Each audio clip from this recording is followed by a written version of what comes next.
સત્સંગની શરૂઆત આપણે ગુરુ વંદનાથી કરીશું. ગુરુર બ્રહ્મા ગુરુ વિષ્ણુ ગુરુ દેવો મહેશ્વરા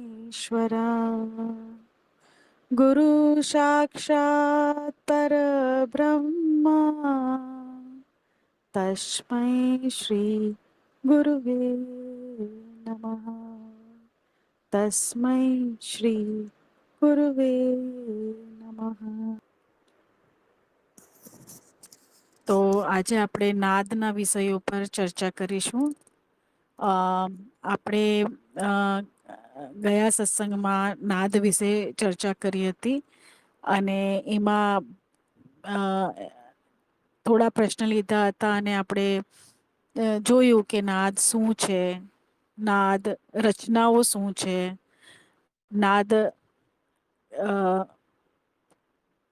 સ્મૃતિ અને અનુભવ વચ્ચે શું ફરક છે, એના રચયિતા કોણ છે, એના દૈનિક જીવનમાં શું ઉપયોગ છે. તો આજે આપણે ભાગ 2 ના પ્રશ્નો છે મનનના, એના ઉપર ચર્ચા કરશું. પ્રણામ વેદિકાજી.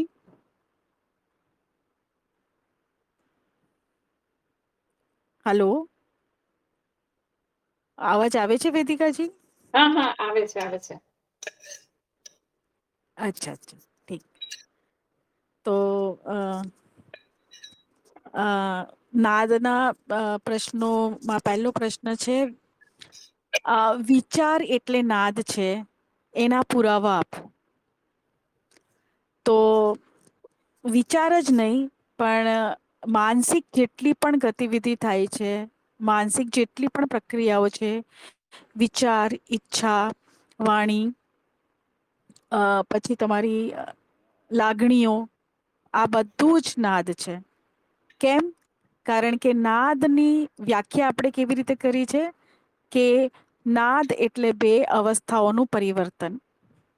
ઓછામાં ઓછી બે અવસ્થા, અને એ ચક્રીય છે. આ નાદની પરિભાષા છે. અને જેટલી પણ આપણી માનસિક ગતિવિધિ છે, એ પછી વિચાર હોય, ઈચ્છા હોય કે ભાવનાઓ, એ બધું જ બદલતું રહે છે. વિચારો પણ એક જેવા નથી હોતા, ના ઈચ્છાઓ એક જેવી હોય છે. અને એ જ પ્રમાણ છે કે એ નાદ છે. અને એ ચક્રિય પણ છે. એ જ વિચારો પાછા આવતા રહે છે. હમ. બરાબર ને? એ જ પ્રક્રિયાઓ પાછી ચાલતી રહે છે. તો એ પ્રમાણે આપણે કહી શકીએ કે એ નાદ જ છે. જી. આમાં કઈ જી ઉમેરવું છે બરાબર. તમને? ના, બરાબર છે. તમે કીધું એ એવું જ છે કે હમ નાદની જે આપણે ગુણો જોઈએ છે, કે જે એને એના ગુણો જે આપણે જોયા, એજ હમ ગુણો હમ આપણે વિચારોમાં પણ જોઈએ છે. એટલે એવું ખ્યાલ આવી જાય કે નાદ જ હમ છે વિચારો પણ. અને એક શાંત પાણીની અંદર જ્યારે આપણે એક પથ્થર નાખીએ અને જેમ વમળ કે તરંગો ઉઠે છે પાણીની અંદર, એવી જ રીતે એક શાંત અસ્તિત્વ શાંત છે, અને એક કઈ હલચલ થાય છે અને વિચારો ઉઠી જાય છે. હે ને? કારણ કે પરિવર્તન થાય છે, કંઈક બદલાય છે, અને એકદમથી વિચાર આવી જાય છે. ઘણી વાર બેઠા બેઠા એવું લાગે આપણને કે કશું જ હતું નહીં અને એકદમથી કેવી રીતે વિચાર આવી ગયો. હમ અને ત્યારે આપણને એ પણ પરિણામ મળી જાય છે, એ પણ પ્રમાણ મળી જાય છે કે એ વિચારો પણ હું નથી. હે ને? એ વિચાર પણ મારા નથી. એનું પણ પરિણામ મળી જાય, એનું પણ પ્રમાણ મળી જાય છે આમાં. એ ઈચ્છાઓ પણ મારી નથી, એનું પણ પ્રમાણ મળે છે. હે ને? હમ કે હમ હમણાં કશું હતું જ નહીં ને એકદમથી કેવી રીતે આવી ગયું. તો એ રીતે આપણે એના સાક્ષી બની શકીએ છીએ. તો એ પણ આપણે જોઈ શકીએ. જી. એની આગળનો પ્રશ્ન હતો કે નાદની શું વિશેષતાઓ છે? તો આપણે તો અત્યાર સુધી જોયું જ છે કે નાદ એક પરિવર્તન છે, એક પહેલી વિશેષતા છે. હમ નાદ દ્વૈતમાં આવે છે, એક બીજી વિશેષતા છે એની. ચક્રિય છે, પરાભૌતિક પરામાનસિક છે, બુદ્ધિથી પરે છે. ભલે આપણે માયાને સમજવા માટે એની કેટલી પણ વ્યાખ્યા કરી લઈએ, પણ જ્યારે આપણે નાદને અગર અનુભવવું હોય, એનો અનુભવ કરવો હોય તો એ શક્ય નથી. બરાબર ને? તો એ રીતે, કારણ કે એ પણ મિથ્યા જ છે. માયાની અંદર માયાને સમજવા માટે એક કલ્પના જ છે. પરંતુ એને એક સિદ્ધાંત તરીકે લઈને આપણે ઘણી બધી વ્યાખ્યાઓ કરી શકીએ. અને એ જ એની વિશેષતા છે. જી. હમ ના, બરાબર છે. હમ. આમાં બીજો એક પ્રશ્ન છે કે નાદ અને ચિત્તની વચ્ચે શું સંબંધ છે? તો હમ ચિત્ત એક પરતીય રચના છે. હર પરત પર એની સ્મૃતિ છે, અને એ સ્મૃતિ ના મૂળમાં નાદ છે. તો કહી શકીએ કે આ ચિત્ત પણ નાદ ની જ રચના છે. જ્યારે નાદ હમ પોતાની સાથે સ્વયં સંગઠન કરી લે છે, અને પ્રતિકૃતિ બનાવીને કે રચનાઓથી નાદ સાથે મળીને જે નાદ રચનાઓ બનાવે છે, અને જ્યારે એ રચનાઓ અર્ધ સ્થાયી થી સ્થાયી થાય છે, ત્યારે એક પરતનું નિર્માણ કરે છે. અને એ પરતની ઉપર પછી એ પરતની પ્રક્રિયાઓ ચાલે છે, એની વૃત્તિઓ ચાલે છે, અને એ પ્રમાણે આપણે કહી શકીએ કે એક ચિત્ત જે છે એનું નિર્માણ થાય છે. તો આપણે તો જોયું જ છે કે ગુરુજી એ કેટલી બધી પરતો બતાવી છે. 36 પરત ચિત્તની બતાવી છે, પરબ્રહ્મ થી પરબ્રહ્મની પરત. અને આમાં જયારે એક જેવી નાદની રચનાઓ, એક જેવી જે રચનાઓ છે, એને એક પરત કહી દેવામાં આવી છે. જેમ કે ખનીજિક ચિત્ત એક પરત છે, તો એક જેવી રચના એને ભેગી હમ થઈ જાય તો એ એક અલગ પરત બની જાય છે. એજ રીતે શરીરની રચનાઓ, એજ રીતે બુદ્ધિ, એ રીતે ચેતના, કારણ શરીર, એ રીતે અલગ અલગ પરતની રચનાઓ છે. પરંતુ અંતમાં એના મૂળમાં નાદ જ છે. જી. તો કહી શકાય હમ કે ચિત્ત અને નાદ, તો નાદ જ ચિત્ત છે એવું કહી શકીએ આપણે. જી. હમ. હમ. બરાબર છે. કેમ કે નાદ જ સંયોજન થઈ થઈને, સંગઠિત થઈ થઈને રચનાઓ બને છે. તો આપણને જે પણ આ પ્રગટ અસ્તિત્વ જે બી દેખાય છે, આપણે કઈ પણ, ઇવન આપણું પોતાનું શરીર પણ, કે પછી આ વૃક્ષ છે, કે આ જે પણ વસ્તુ દેખાય છે, એ બધી નાદની જ ભેગી થયેલી, સંગઠિત થયેલી રચનાઓ છે. તો એટલે, અને ચિત્ત શું છે? તો ચિત્ત બી પ્રગટ અસ્તિત્વ છે, જે આપણને દેખાઈ રહ્યો છે, જેનો આપણને અનુભવ થઈ રહ્યો છે. એ જ ચિત્ત છે. અને એમાં ઘણી બધી પરતો છે. જેવું તમે કીધું કે એક જાતની ક્વોલિટી જયારે ભેગી થાય, ત્યારે એને એક પરત બનાવી દેવામાં આવી છે. તો આ વાત બરાબર છે કે આ જે નાદ છે, એ જ ભેગી થઈને, સંગઠિત થઈને, ક્યારેક એ વિકાસ થયો છે એવું લાગે છે, ક્યારેક એવું લાગે છે કે એનો વિનાશ થાય છે. પણ વિનાશ થઈને પણ આપણા નજરમાં વિનાશ છે, પણ વિનાશ થઈને કંઈક બીજું બની રહ્યું છે.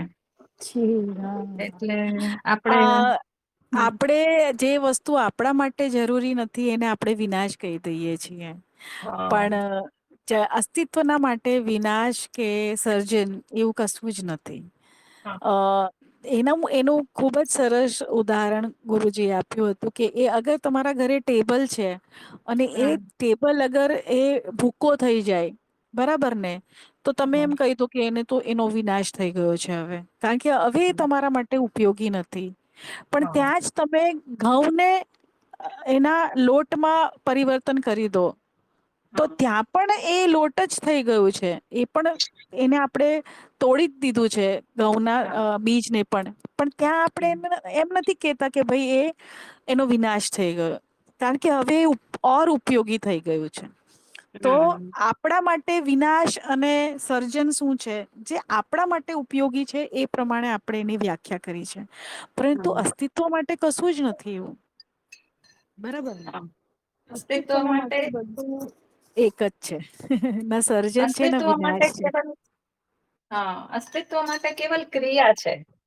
અને એક હા. બસ એક ક્રિયા થઈ છે. અને આપણે એ હમ ક્રિયાનું નામ આપીએ છીએ. અને નામ કેવી રીતે આપીએ છીએ કે આપણે આપણી ઉપયોગિતા અને જરૂરિયાત પ્રમાણે એનું નામ આપીએ છીએ. સાચી વાત. અને અને સમય છે, સ્મૃતિ છે, અને એનો હમ દોહરાવ છે. એટલે એ હમ પ્રક્રિયા પણ લાગે છે. એટલે એ સર્જન અને વિનાશ પણ લાગે છે.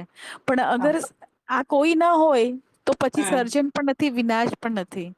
કશું છે જ હા નહીં. બરાબર ને? હમ હમ એ ખાલી સંભાવના માત્ર છે. હમ. જી. એક આગળનો પ્રશ્ન હતો કે નાદથી વસ્તુઓ કે અનુભવની રચના કેવી રીતે થાય છે? હમ. તો નાદથી વસ્તુઓની રચના થતી નથી, નથી અનુભવોની રચના. બરાબર? હમ કોઈ રચના નાદથી થતી નથી, કોઈ અનુભવ નાદથી નથી. અનુભવ મૂળભૂત છે. હમ અને એને સમજાવવા માટે નાદની પરિકલ્પના કરી લેવામાં આવી છે. એક સિદ્ધાંત હમ તરીકે એને સમજાવવા માટે બતાવવામાં આવ્યું છે. એક મોડલની રચના કરવામાં આવી છે. પરંતુ એવું કશું છે નહીં. તો એ રીતે આપણે કહી શકીએ કે અનુભવ કે કોઈ પણ વસ્તુઓ નાદથી નથી. પરંતુ ત્યાં જ આપણે જયારે એક સ્ટેપ નીચે આવી જઈએ અને થોડું જયારે માયાને સમજવાની કોશિશ કરીએ, તો એ સમયે આપણે એવું કહી શકીએ કે બધા જ અનુભવને બધી જ વસ્તુ નાદથી જ છે. હે ને? કારણ કે એ હમ પરિકલ્પના આપણે અપનાવી લીધી છે. તો હમ દરેક અનુભવ કેવી રીતે થાય છે? તો જયારે અનુભવ થઈ જાય અને એ જેમ કે ખૂબ જ મૌલિક છે. તો હમ એક અનુભવ તો થઈ ગયો, પણ શેનો થયો? તો જોયું વસ્તુનો અનુભવ થયો માનસિક રીતે. તો એ વસ્તુનો અનુભવ, તો એ વસ્તુ શું છે? તો ત્યારે આપણે કહી શકીએ કે હા, એક નાદ રચનાઓનું મળેલું રૂપ છે. અને માનસિક રીતે જયારે આપણે એને સમજીએ છીએ, ત્યાં પણ શું છે? ત્યાં પણ નાદ જ છે. તો બધી જ વસ્તુ આખરે આપણે કહી શકીએ કે નાદ જ છે. પણ એ સમજવા માટે એમ કહી શકીએ. હા, એટલે જી એકચુઅલી ગુરુજી કે ને કે તમારી બુદ્ધિને એક સંતોષ આપવા માટે, કેમ કે બુદ્ધિ વારે હમ ઘડીએ કહેશે કે તમે એવું કહો છો કે આ તો બધું પ્રતીતિ માત્ર છે, આમાં કશું છે નહીં. અને આ તો આટલું બધું જગત તો દેખાય છે, આટલું વિશાળ છે ને આટલું આપણે એને અડી પણ શકીએ છીએ. હું એને ભોગવી બી શકું છું. મને એનાથી સુખ બી થાય છે, એનાથી દુઃખ બી થાય છે. અને તમે કહો છો કે છે જ નહીં આ તો. તો હવે બુદ્ધિ તો એને માને નહીં. એટલે બુદ્ધિને સમજાવવા માટે એક નાદ કહી દીધો. અને એને હમ વિજ્ઞાનથી એનું પ્રૂફ પણ મળે છે કે જયારે કોઈ પણ વસ્તુને તમે એકદમ સૂક્ષ્મતા ઉપર જતા રહો, જયારે એકદમ એનો વિનાશ કરતા કરતા કરતા કરતા છેક એન્ડ સુધી જતા રહો, તો પછી તમારા હાથમાં કશું જ નહીં આવે. અને છેલ્લે વાઈબ્રેશન્સ જ બચશે. એટલે તમારા હાથમાં કશું જ નહીં હોય. એટલે વૈજ્ઞાનિક તરીકે પ્રૂફ થાય છે. પણ આમ જોવા જઈએ તો હજી આપણું વિજ્ઞાન એટલે સુધી ગયું નથી કે તરંગોથી પણ ઓછા, એનાથી પણ મિનિમમ સૂક્ષ્મતા ઉપર જઈ શકે. એટલું હમ હજી એટલે સુધી ગઈ નથી. તો પહેલા તો એ બી નતું. પહેલા તો એટમ સુધી જ જતું હતું. એના પછી એના ઇલેક્ટ્રોન, પ્રોટોન, એના સબ એટોમિક પાર્ટિકલ સુધી ગયું. પછી હવે એના વાઈબ્રેશન સુધી ગયું છે. તો હજી બી એવું કે છે કે આપણામાં તો એવું કે છે કે જે કોન્શિયસનેસ છે, ચેતના છે, એ તો બહુ સૂક્ષ્મ છે. એને તો તમે અનેક ગુણા એની સામે આ જે તમે જેટલું શોધ કર્યું છે, એ તો મોટું પહાડ છે એની સામે. એટલી સૂક્ષ્મ છે. એટલે ત્યાં તો સાયન્સ હજી ગઈ જ નથી. અને હજી તો બહુ વર્ષો લાગે એવું. એટલે શું છે કે આપણી પાસે અત્યારે જે નોલેજ છે, એ નોલેજથી જ તો બુદ્ધિ બની છે. તો એ બુદ્ધિને સમજાવવા માટે અત્યારનું નોલેજ પર્યાપ્ત છે. કે તમે એને કઈ રીતે સમજાઈ શકો બુદ્ધિને. તો પણ જે આપણે સમજીએ છે શું એ અલ્ટિમેટ છે કે એજ સાચું છે કે નથી ખબર. કારણ કે વિજ્ઞાનમાં તો એ જ હોય છે ને કે આજે આ સિદ્ધાંત આવ્યો, હવે કાલે એને તોડીને કોઈ નવો સિદ્ધાંત, એના પછી બીજો હા સિદ્ધાંત, તો નવું હમ નવું આવતું જ રહે છે. એટલે આપણે એને સત્ય તો માની ના શકીએ, પણ હા અત્યાર સુધીનું એ વૈજ્ઞાનિક સત્ય છે હા એવી રીતે કહી શકાય એને. હા પણ એને હમ અલ્ટિમેટ ટ્રુથ આપણે નથી માની શકતા, કારણ કે હા એ શું છે હજી શોધાયું નથી. અને હમ જે તમે કોન્શિયસનેસ ની વાત કરો છો એની ઉપર જે હમણાં ઘણી રિસર્ચ ચાલી રહી છે. કારણ કે જ્યારે એક આગળ પણ આપણે વાત થઈ હતી કે એક અનુભવ એક રોબોટ કરી રહ્યો છે અને એ જ હમ અનુભવ એક માણસ કરી રહ્યો છે. તો એ બંનેની અંદર શું ફરક છે? અનુભૂતિ નો ફરક છે, એ હમ સંવેદના નો ફરક છે. તો એને કેવી રીતે સંવેદના થઈ જાય છે અને આને કેવી રીતે સંવેદના નથી થતી? તો કીધું કે ના મગજમાં કઈક તો ન્યુરોન કનેક્ટિવિટી થાય છે એટલે એને કંઈક અનુભૂતિ થતી હશે એમ. તો ત્યાં હમ સુધી પણ સાયન્સ ચાલી ગયું કે અચ્છા ન્યુરોન બહાર થી કંઈક આવ્યું હમ એને અગર ધ્વનિ હોય તો એ રીતે એને ઇલેક્ટ્રોમેગ્નેટિક વેવમાં એને કન્વર્ટ કરી દીધું, કે આંખોથી આવ્યું તો એ રીતે એને, કારણ કે આ બધી ઇન્દ્રિયો તો એક પ્રકારેનું ટ્રાન્સમીટર જ છે જે બહારથી આવતી હમ તરંગોને એ પ્રમાણે કન્વર્ટ કરી લે કે જે એ પોતે સમજી શકે. પરંતુ એ સમજી શકે એના માટે એ તરંગો જ્યારે મગજ સુધી પહોંચે છે એના પછી શું થાય છે કે આપણને એ બધું સમજાઈ જાય છે. એ વસ્તુ હજી સુધી સાયન્સને ખબર નથી પડી. જે મોટામાં મોટા જે ન્યુરો સાયન્ટિસ્ટ છે એ લોકોને બી ખબર નથી પડતી કે અનુભૂતિ કેવી રીતે થાય છે. તો આ કોન્શિયસનેસ જે છે, બીઈંગ કે જેના હમ હાજરીમાં બધું છે, એ વસ્તુ હજી પકડાઈ નથી. બરાબર છે. અને હમ એટલે જ એઆઈ જે હમણા બહુ વધારે બધા માર્કેટમાં વાતો કરે છે આર્ટિફિશિયલ ઇન્ટેલિજન્સીની, તો શું એ હ્યુમન ઇન્ટેલિજન્સ છે એને પણ સરપ્રાઈઝ કરી નાખશે? એની પણ આગળ ચાલ્યા જશે એવું વિચારી શકાય? તો એની અંદર એક જ કમી છે એરિયા કે એમાં કોન્શિયસનેસ નથી. એટલે એને જે રીતે તમે પ્રોગ્રામ કરો છો એ રીતે પ્રોગ્રામ કરી શકે, અથવા તો જેટલા તમારા પાસ્ટ એ છે કમાન્ડસ તમે એને આપ્યા છે કરવા માટે, એને જે રિપીટ કરી શકે. હમ બરાબર છે, એ રીતે કરી હમ શકે. તો હમણાં જ એક કેસ થયો હતો કદાચ કે જેમાં એને એઆઈને શટડાઉન કરવાનું કીધું હતું અને એના પાસ્ટ એક્સપિરિયન્સ પ્રમાણે એને શટડાઉન કેવી રીતે નહીં કરવાનું એ કમાન્ડ ખબર હતી. બરાબર છે. તો એને શટડાઉન કરવાની ના પાડી દીધી. બરાબર. તો હમ હા, તો આ રીતે એ પોતાની રીતે આવી રીતે નિર્ણયો કેવી રીતે લે છે જેટલું એની અંદર સ્મૃતિમાં છે. હા આપણે પણ એટલું જ કરીએ છીએ જેટલું આપણી સ્મૃતિમાં છે. આ માનવ હમ શરીર, હમ માનવ શરીર એટલું જ કરી શકે છે. પણ એની સાથે એની પાસે કઈક બીજું પણ છે. બરાબર ને? કે જે બુદ્ધિ ની હા પરે પણ જોઈ શકે છે. હે ને?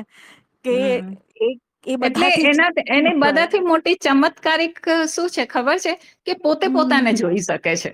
ચેતના નો બધાથી જે હા કોન્શિયસનેસ નું મેઈન ગુણ છે ને, કે પોતે પોતાને હમ જોઈ શકે છે. કે મારામાં શું હમ ફિલિંગ્સ આવે છે, મને સુખ દુઃખ ની અનુભૂતિ થઈ રહી છે. તો સુખ દુઃખ હમ ની અનુભૂતિ બહાર ના કશાક થાય છે, પણ થાય છે તો મને અંદર ને એને ખબર પડે છે કે હમ મારામાં અત્યારે સુખ નો હમ અનુભવ થાય, દુઃખ નો અનુભવ, એટલે પોતે પોતાને હમ જોઈ શકે છે. એ હમ જે ગુણ છે ને એ એમ કે હમ ચમત્કાર છે. કે કેવી રીતે જોઈ શકે પોતે પોતાને? પોતાને જયારે જોઈ કોઈ શકે છે. પ્રોગ્રામ, હા, એટલે ચેતનાનું જે ડેફિનેશન છે ને એના એ ડેફિનેશન જ એવી રીતે કરવામાં આવી છે કે જે પોતાને જોઈ શકે છે, બહારના વાતાવરણને હમ જોઈ શકે છે અને સમજી શકે હમ છે. હમ તો સાચી વાત હા, એટલે એ પણ હજી બી ઘણું ઘણું આગળ ચેન્જ આવશે. આપણા માટે તો આટલું છે, પછી હજી ચેન્જ આવતું જશે. હા, અને એ રિસ્કી પણ છે ને, બહુ ઘણું રિસ્કી છે. કારણ કે માનવની પાસે એ વસ્તુ છે કે મારે આ કરવું જોઈએ કે નહીં કરવું જોઈએ. એ હમ વિવેક છે, એનામાં પ્રજ્ઞા છે એની અંદર. પણ હમ એઆઈ જે રોબોટ છે એની અંદર તો એ પ્રજ્ઞા કેવી રીતે આવે? બરાબર કે નહી? તો હમ ગુરુજીનો એક આર્ટિકલ છે આની ઉપર કે બની શકે કે એઆઈ પણ એટલું ડેવલપ થઈ જાય કે એ પણ આગળ મતલબ જે પ્રજ્ઞા છે એને પણ ડેવલપ કરી શકે, જે પાસ્ટ એક્સપિરિયન્સ છે એનાથી, કારણ કે આપણે બી બધું સંસ્કાર વશ જ કરીએ છીએ. અને બની હા શકે કે એ તો સારામાં સારા ગુરુ બની શકે, કારણ કે હા જેટલો જ્ઞાનનો ભંડાર એની પાસે હશે એટલો તો કોઈ પાસે નહી હશે. આપડે તો હમ ઉપનિષદો ને વેદો ને બધું ભૂલીને એને ક્યારના મતલબ એક વાંચે તો બીજું ભૂલી જઈએ એવું પણ થઈ શકે. પણ એને તો હમ એક વાર અંદર ગયું એટલે પતી ગયું. બરાબર ને? હમ તો એ સારામાં હમ સારા ગુરુ પણ બની શકે. તો ગુરુજી હા નો એક અંગ્રેજી લેખ છે એની અંદર એમણે આના વિશે વાત કરી છે, એઆઈ વિશે. એ બહુ જ ઇન્ટરેસ્ટિંગ છે, હમ વાંચવા લાયક છે. તો હમ કઈ બી સંભાવના છે એટલે એ જ કેવા માંગે છે ગુરુજી પણ, કે અસ્તિત્વમાં તો ઘણી સંભાવના છે, આ પણ થઈ શકે. કેમ ના થઈ હમ શકે? એ થઈ રીતે. શકે એવું છે. હમ અ આગળનો પ્રશ્ન હતો, શું નાદ હું છું કે એ મારો છે? તો શું નાદ હું છું? તો અહીંયા જે હું પણ કહેવામાં આવ્યું છે એ છે અનુભવ કરતા. અને અનુભવ કરતા ની પરિપ્રેક્ષમાં અગર આપણે વાત કરીએ અને એક દ્વૈતના સ્તરથી વાત કરીએ, જ્યાં અનુભવ અને અનુભવ કરતા બે અલગ છે, એક પ્રગટ છે, એક અપ્રગટ છે. તો અ એ સિનારીઓમાં હું નાદ છું એ ગલત છે. નાદ એક અનુભવ છે અને હું પણ જે છે બિંગ એ અનુભવ કરતા છે. તો નાદ હું નથી. હમ તો શું એ મારો છે? તો હા, એ અનુભવ કોને થાય છે? અનુભવ કરતાને થાય છે. ઠીક છે, બધા જ અનુભવ જે છે આપણે કહીએ છીએ કે અનુભવ કરતા ને થાય છે. તો બની શકે કે હા, એ નાદ જે છે તે અનુભવ કરતાને અનુભવાય છે. પરંતુ જયારે આપણે અદ્વૈતની વાત કરીએ, અદ્વૈતની સ્થિતિની વાત કરીએ, જ્યાં અનુભવ અને અનુભવ કરતા એક જ છે. આપણે જોયું કે ઘણી બધી જગ્યાએ ન સ્થાનની દૂરી છે, ન સમયની દૂરી છે, કઈ અંદર બહારની પણ કોઈ દૂરી નથી. અને આપણે જોઈ શકીએ કે એ જ સિક્કાની બે બાજુ છે. તો અનુભવ અને અનુભવ કરતા એક જ છે. તો એ સમયે એ નાદ પણ હું જ છું. એ જ અસ્તિત્વનું રૂપ છે, એ જ અસ્તિત્વ છે, જ્યાં બધું જ એક છે. બરાબર ને? તો આને આપણે હમ બે રીતે આ પ્રશ્નનો ઉત્તર આપી શકીએ. હમ બરાબર ને? સાચી હા. વાત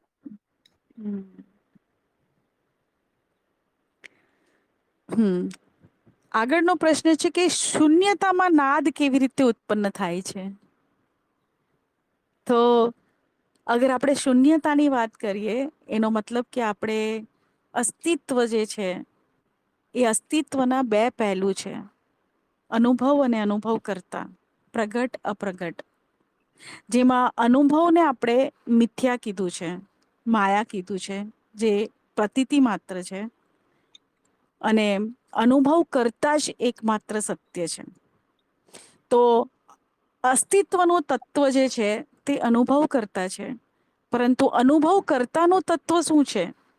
જયારે આપણે જોઈએ તો ખબર પડે કે એ તો શૂન્યતા છે, કશું છે જ નહીં. તો કહી શકીએ કે અસ્તિત્વનું તત્વ પણ શૂન્યતા જ છે. તો જ્યારે અસ્તિત્વનું તત્વ જ શૂન્ય હોય તો ત્યાં કોઈ નાદ છે જ નહીં. નાદ કેવી રીતે ઉત્પન્ન થાય છે? તો નાદ શૂન્યતામાં છે જ નહીં. શૂન્યતામાં માત્ર સંભાવના છે. અને હમ નાદ એક પરિકલ્પના છે. કોઈ નાદ ઉત્પન્ન થતો નથી. બરાબર ને? હમ હમ બરાબર. તો શું આપણે એવું માની લઈએ કે નાદ વ્યવહારિક સત્ય છે? હમ હમ તો વ્યવહારિક સત્ય એટલે આપણે અગર એવું માનીએ કે ભાઈ રોજિંદા જીવનમાં જયારે આપણે અનુભવોને અનુભવોનું વિશ્લેષણ કરીએ કે માયાનું વિશ્લેષણ કરીએ તો હા આપણે કહી શકીએ કે હા નાદ છે આની અંદર. બરાબર છે, એની સત્યતા આપણે જોઈ શકીએ. એટલે સત્ય તો છે જ નહીં, પણ એને સમજવા માટે આપણે સત્ય માની લઈએ. પણ આમ જોવા જઈએ તો એ કોઈ પણ રીતે સત્ય નથી. બરાબર ને? હવે હમ આ આધ્યાત્મના જે પ્રશ્નના જવાબો છે તે વિપરીત જ આવે છે. આમ પણ છે ને આમ હમ પણ છે. હવે એને હા શું કહીએ આપણે? હા, એટલે તમે જવાબ કઈ રીતે આપો છો એના ઉપર થાય છે. કે આમ બી કહી શકાય ને આમ બી કહી શકાય. હા, તો એને આપણે હા, એ છે કે આપણું દ્રષ્ટિકોણ આપણે કઈ જગ્યાએ રાખીએ છે એના હા પરથી આપણે જોઈ શકીએ. હા. એના પછીનો પ્રશ્ન હતો કે નાદમાં પ્રક્રિયાઓ કેમ હોય છે? તો નાદ પોતે એક પ્રક્રિયા છે. જ્યાં પરિવર્તન છે બે અવસ્થાઓનું, એક અવસ્થામાંથી બીજી અવસ્થા, એક અવસ્થા જેટલી ઉપર એટલી જ નીચે, એ જે અવસ્થા છે એ નાદ છે. તો એ પોતે એક પ્રક્રિયા છે. બરાબર છે?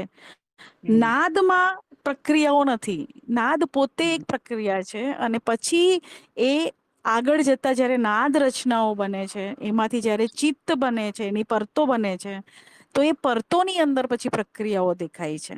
બરાબર? જયારે હમ નાદ જે રીતે વર્તન કરે એ પ્રમાણે એની પ્રક્રિયાઓ દેખાય છે. જેમ કે આપણે જોયું સ્વયં સંગઠનની પ્રક્રિયા છે, વિકર્ષણની આકર્ષણની પ્રક્રિયાઓ છે, સ્વસમાનતાની પ્રક્રિયાઓ છે, ઘણી બધી પ્રક્રિયાઓ. પણ આ બધી જ પ્રક્રિયાઓ પછી છે. પણ નાદ પોતે પણ એક પ્રક્રિયા છે. હમ. હમ. તો એ રીતે આપણે એનો ઉત્તર આપી શકીએ. જી. આગળનો પ્રશ્ન છે કે નાદનું નિર્માણ કેવી રીતે થાય છે અને કોણ કરે છે? તો એ પ્રશ્ન આપણે આગળ પણ લીધો હતો, જેમાં આપણે ગયા વખતે જોયું કે નાદના રચયિતા કોણ છે. તો એનું કોઈ નિર્માણ થતું નથી, નિર્માણની કોઈ પ્રક્રિયા નથી. કેવી રીતે એટલે પ્રક્રિયા જણાવે છે. તો એવી કોઈ પ્રક્રિયા નથી. અને કોણ એટલે એક વ્યક્તિ દર્શાવે છે અહીંયા. તો નાદના નિર્માણ માટે કોઈ વ્યક્તિ નથી, કોઈ રચયિતા નથી. તો એવું કશું જ નથી કે જે નાદનું નિર્માણ કરે છે. એ એક રીતે આપણે એને ઉત્તર આપી શકીએ. કારણ કે નાદ છે જ નહીં તો એનું નિર્માણ કેવી રીતે થાય? પરંતુ હમ અગર આપણે વિચારીએ કે દરેક અનુભવના અંદર પણ નાદ છે, તો શું અનુભવની કોઈ પ્રક્રિયા છે? તો અનુભવની કોઈ પ્રક્રિયા નથી. બસ એ છે. બરાબર ને? એની પણ કોઈ પ્રક્રિયા આપણે જાણી શકતા નથી. બરાબર? એજ રીતે નાદ પણ એક મૂળભૂત પ્રક્રિયા છે, જે કેમ છે એ જાણી શકાતું નથી. બરાબર ને?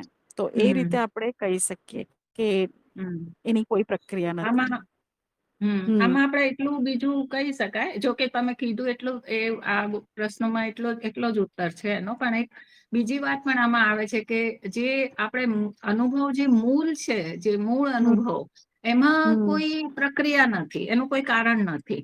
પણ એ હમ જે અનુભવ જે સળંગ જે એક શ્રૃંખલા અનુભવોની ચાલી રહી છે સતત, તો એ શૃંખલાઓમાં જે અલગ અલગ ઘટનાઓ બને છે, નાની નાની ઘટનાઓ જે બનતી જાય છે, પાછું વળી ગેપ દેખાય છે, પાછું ઘટના બને છે. તો એ જે અંદરની ઘટનાઓ છે ને, જે શરૂ થાય છે અને પૂરી થાય છે, એમાં પ્રક્રિયાઓ જોવા મળે છે. કેમ કે પણ જે મૂળ જે અનુભવ છે, એ તો એમાં એ કારણ વગર છે, અકારણ છે. એનું કોઈ એ જ નથી, કોઈ પ્રક્રિયા હમ એમાં ના હોય. પણ જે હમ ઘટનાઓ છે એમાં કારણ અને પ્રભાવ ને એવું બધું દેખાય, એમ પ્રક્રિયાઓ દેખાય એમાં. પણ એમાં પણ આપણે કારણ પ્રભાવ જે જોઈએ છે, એમાં પણ જે મૂળમાં નાદ છે એના નિર્માણની કોઈ પ્રક્રિયા નથી. ના. બરાબર ને? હા, હમ એ નથી જોવા મળતી આપણને, હે ને? હમ. એ રીતે. પણ જી એની છાપ છે ને, નાદની જે હા વિશેષતાઓ છે ને, એ વિશેષતાઓ એ હમ ઘટનામાં બી દેખાય છે. દેખાઈ આવે છે. સાચી વાત છે. એટલે ગુરુજી કહે છે ને, નાદ એટલું સટીક મોડલ છે કે તમે એમાં હમ બધાની વ્યાખ્યા કરી શકો એમ છે. હા બરાબર છે. હા જી. હા, બીજો પ્રશ્ન હતો કે ઇન્દ્રિયો એ નાદનું નિર્માણ કેવી રીતે કરે છે? તો ઇન્દ્રિયો નાદનું નિર્માણ નથી કરતી, કારણ કે ઇન્દ્રિયો પોતે એક અનુભવ છે, એટલે કે એ પણ નાદ જ છે. તો હમ ઇન્દ્રિયો પણ નાદનું નિર્માણ નથી કરતી, પરંતુ એ નાદ જે છે તે બીજા નાદને આકર્ષે છે, અને એના મળવાથી જે આગળની પ્રક્રિયાઓ જે અનુભૂતિની થાય છે તે થાય છે આપણને. તો કહી શકાય કે હા, એ અલગ નાદ રચના બનાવે છે, પણ એ નાદનું નિર્માણ નથી કરતું. બરાબર ને? હમ એ હમ રીતે આપણે એની વ્યાખ્યા કરી શકીએ, કારણ કે એ પણ અનુભવનો જ એક ભાગ છે. હમ હમ. નાદ કેમ જરૂરી છે? તો નાદ કોઈ રીતે જરૂરી નથી. હમ આપણે અગર રોજિંદા જીવનમાં પણ અગર આપણે નાદ ન સાંભળ્યું પણ ન હોય, તો પણ જીવન એમ જ ચાલે છે. જીવનમાં કોઈ હમ બદલાવ થતો નથી. અગર નાદને જાણી પણ લઈએ, એકદમ એના ઉપર નીચે બધી રીતે ગહન એનો અનુભવ કરી લઈએ, એને જાણી લઈએ આપણે, તો પણ જીવનમાં કોઈ એના લીધે કોઈ બદલાવ નથી આવતો. તો એ રીતે જોવા જઈએ તો નાદ જરૂરી નથી. પણ આધ્યાત્મિકતામાં સમજવા માટે, આગળ વધવા માટે આ નાદનું મોડલ આપણે કહી શકીએ કે જરૂરી છે, કે તમે સમજી લો એક વાર કે આ જે મિથ્યા છે તે કેમ છે, બદલાવ છે હમ તે કેમ છે, એ બદલાવની સાથે બી થોડી સ્થાયિત્વતા છે તે કેમ છે. તો સ્મૃતિમાં સ્થાયિત્વ દેખાય છે કેવી રીતે? તો હા, પ્રતિકૃતિ છે. એ જેવી મટે એ પહેલા ઘણી પોતાની કોપી બનાવી લે છે. બરાબર ને? તો એ રીતે હમ આપણે એને સમજી શકીએ. પણ આમ જોવા જઈએ તો નાદની કોઈ જ આવશ્યકતા નથી. હમ બરાબર ને? બરાબર. જી. બીજો પ્રશ્ન હતો કે નાદમાં અનંત સંભાવના કેમ છે? તો અનંત સંભાવના એટલા માટે છે કે નાદ જ્યારે નાદની સાથે પ્રતિક્રિયા કરે છે, તો દરેક નાદમાં અનંત આવૃત્તિ થવાની સંભાવના છે. એની માત્રા અનંત ઘટી વધી શકે એમ છે. અને એના લીધે એનું જે નાદ રચનાઓ મળે છે, એ કોઈ અલગ અલગ સ્થાન પર મળીને પણ અલગ અલગ રચનાઓ બનાવી શકે. તો એ રીતે એની અનગિનત સંભાવનાઓ વધી જાય છે. કે જેમ કે આપણે અગર એકદમ મૂળ ભાષામાં વાત કરીએ કે મેથ્સ, ગણિતમાં જ્યારે આપણે એક અને બે અંક લઈએ, એક અને બે એવી રીતે, તો એક અને બે ની વચ્ચે અનંત નંબર છે. કેવી રીતે? હમ તો ભાઈ એ 1.5, 1.55, 1.56, 1. પછી તમે અનંત નંબર લઈ શકો ને? તો એ રીતે હમ નંબર એક અને નંબર બે ની વચ્ચે પણ અનંત સંખ્યાઓ છે. બરાબર હમ ને? એજ રીતે તરંગો પણ જે છે, તે તરંગો કેટલા પણ ઊંચા હોઈ શકે, એ કેટલા પણ ફાસ્ટ હોઈ શકે, એટલે કે એની જે આવૃત્તિ અથવા તો ફ્રિકવન્સી છે તે વધારી ઘટાડી શકો તમે. એને તરંગ જ્યારે બીજા તરંગને મળે તો એ કયા સ્થાન પર મળે છે એ પ્રમાણે અલગ રચનાઓ બનાવી શકે. તો એ રીતે એની અનંત સંભાવના છે કે કોઈ પણ રીતે બની શકે. બરાબર ને? બરાબર. જી. અને એક રીતે જોવા જઈએ તો પછી નાદમાં જે અનંત સંભાવનાઓ છે, તો આપણે જાતે જ કહી દીધું કે શૂન્યતા જ છે પછી ત્યાં. હે ને? કારણ કે અનંત સંભાવનાઓ ક્યારે હોઈ શકે? જયારે શૂન્યતા હોય. જયારે હમ કાગળ એકદમ ખાલી હોય, તો ત્યાં અનંત સંભાવના છે કે કંઈ પણ આવી શકે. પણ હમ જયારે ત્યાં આપણે કંઈક લખી નાખ્યું, તો પછી હા એ સંભાવના મટી જાય છે. તો સંભાવના પણ ત્યારે જ જાગે છે જ્યારે ત્યાં શૂન્યતા હોય. બરાબર ને? તો આમાં હમ પણ આપણે કહી દીધું કે ભાઈ નાદમાં અનંત સંભાવના છે. એનો મતલબ નાદ પણ શું છે? શૂન્યતા જ છે.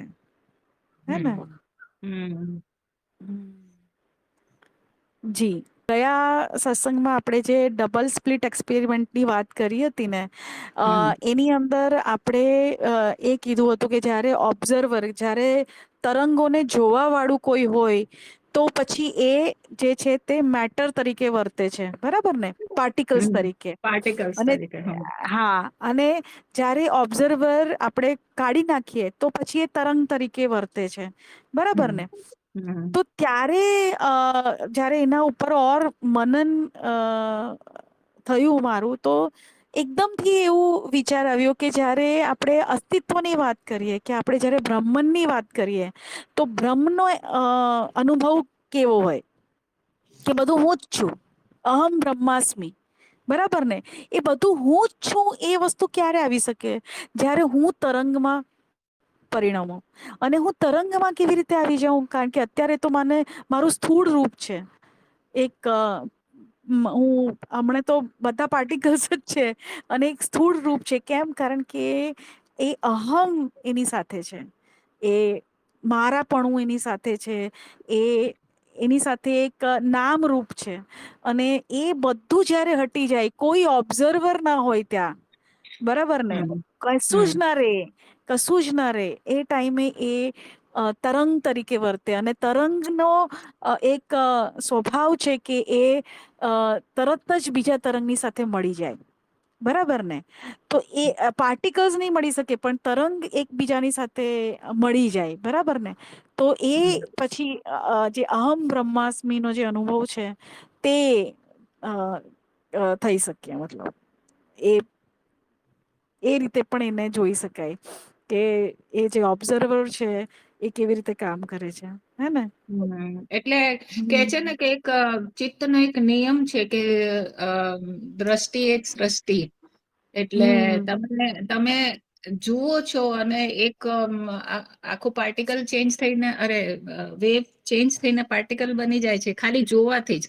એનો મતલબ કે હમ તમે આ જોવાનો મતલબ શું? કે તમારે અહીંયા આપણે એવી લઈએ કે એને હજી સૂક્ષ્મતા ઉપર લઈ જઈએ કે આપણે કોઈ ઈચ્છા કરી, કે આપણે કોઈ હમ વિચાર કર્યો, કે હમ ઇવન આપણે જેવી રીતે કોઈ વિચાર દિવસમાં જાગ્રતમાં કરીએ છીએ, તો રાત્રે એમાંથી સ્વપ્નની સૃષ્ટિ થઈ જાય છે, એ વિચારોમાંથી હમ ને એ ઈચ્છાઓમાંથી. તો હમ એવી જ રીતે આ બી એવું જ છે કે તમે તમારી ઈચ્છા મનમાં અગર કોઈ સંગ્રહ, એટલે કે ને કે હંમેશા બહુ જ કોન્શિયસ, બહુ જ એમ કે સજગ રહો કે તમે શું વિચાર કરી રહ્યા છો, કેમ કે તમારું વિચાર ક્યાંક ફળીભૂત થઈ રહ્યું છે. અને હમ અને એટલા માટે બહુ ધ્યાન રાખો તમે, કે અને આ જયારે આપણે જ્ઞાન માર્ગમાં આવ્યા ને પછી ખબર પડી કે આપણું બોલવાનું, ચાલવાનું, ભલે બેહોશીમાં આપણે જે લોકો કરી રહ્યા છે એમનું ખબર નહી, પણ જેને ખબર પડી ગઈ કે આ આપણું દરેક વિચાર અને વર્તન ક્યાંક એનું ઇફેક્ટ આવે છે, હમ તો એક તો હમ આ બહુ જ સજગ થઈ જવું જોઈએ. અને આ તો આપણને હવે એક ફિઝિકલ એક્સપેરિમેન્ટથી પણ ખબર પડી ગઈ કે ખાલી એક તરંગને જ કરે છે, તો આપણે તો આટલા મોટા એક આખા જનરેટર થઈને બેઠા છીએ. સાચી વાત છે. હા, સાચી વાત કીધી તમે. સરસ, સુંદર. જી. તો કોઈ પ્રશ્ન હોય તો એના ઉપર ચર્ચા કરીએ આપણે, નહી તો સત્સંગ સમાપ્ત કરીએ આપણે આજે. જી, હમ. કોઈ પ્રશ્ન ના હોય તો આપણે સમાપ્ત કરીએ. જી. તો જોડાવા માટે ખુબ ખુબ ધન્યવાદ. પ્રણામ. તમારો પણ ખુબ ખુબ આભાર. ધન્યવાદ. ધન્યવાદ.